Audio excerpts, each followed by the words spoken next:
কুয়ালালামপুরে আছেন সহকর্মী মোহাম্মদ আব্দুল কাদের, সরাসরি যাচ্ছি তার কাছে।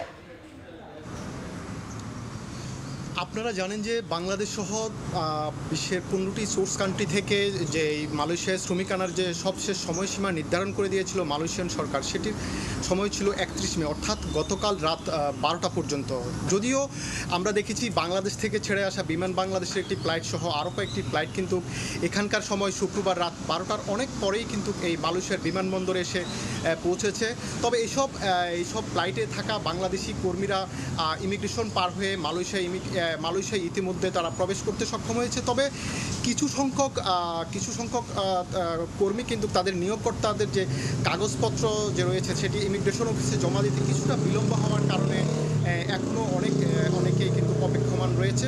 তবে আশা করা হচ্ছে খুব শীঘ্রই তারাও ইমিগ্রেশনের কাজ সম্পন্ন করে মালয়েশিয়ায় প্রবেশ করতে পারবেন।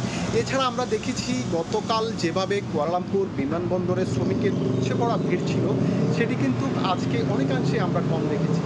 এছাড়া আরেকটি তথ্য আপনাদেরকে দিতে চাই, সেটি হচ্ছে মালয়েশিয়ার যে শ্রমিক আমদানির জন্য যে দেশটির অভিবাসন বিভাগের পক্ষ থেকে যে FWCMS প্রক্রিয়ায় পরিচালনার জন্য যে প্রস্তাবিত যে বেস্টিনেটের সাথে যে এদেশের সরকারের যে চুক্তি হয়েছিল, সেটি কিন্তু গত মাসে অর্থাৎ মে মাসেই কিন্তু শেষ হয়ে গেছে। তবে আমরা আজকে যে স্থানীয় গণমাধ্যমের বিভিন্ন সোর্সের মাধ্যমে জানতে পেরেছি যে নতুন করে আবারও সরকার এই বিতর্কিত বেস্টিনেট কোম্পানির সাথে আবারও তারা নতুন করে চুক্তির মেয়াদ বাড়াতে যাচ্ছে বলে আমরা শুনতে পেরেছি। এবং এছাড়া আপনারা জানেন যে বাংলাদেশে যে 30 থেকে 31 হাজার কর্মী যারা এখনো পর্যন্ত আটকে আছে, তারা আসলে তাদেরকে মালয়েশিয়ায় আনার ব্যাপারে বাংলাদেশ সরকার এবং এখানকার যে হাইকমিশন রয়েছে তাদের পক্ষ থেকে কিন্তু অনেক চিঠি চালাচালি হচ্ছে।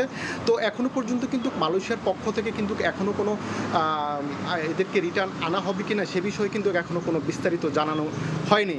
আর আরেকটা বিষয় হচ্ছে যে এখানে বাংলাদেশ এবং মালয়েশিয়ার মধ্যকার চুক্তির পর অর্থাৎ 2022 সালের 9 আগস্টে যে আমরা দেখেছি প্রথম দফায় যে 53 জন বাংলাদেশি শ্রমিক আসছিল একে একে, এখনো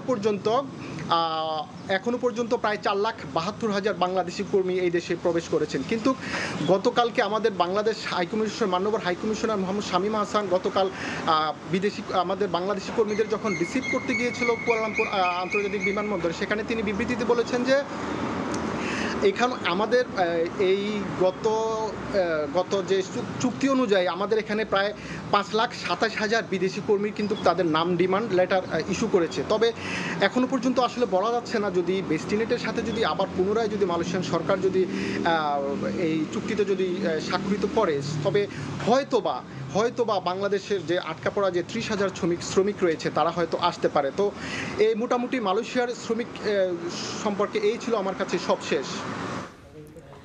আমরা সরাসরি যুক্ত ছিলাম মালয়েশিয়ায়।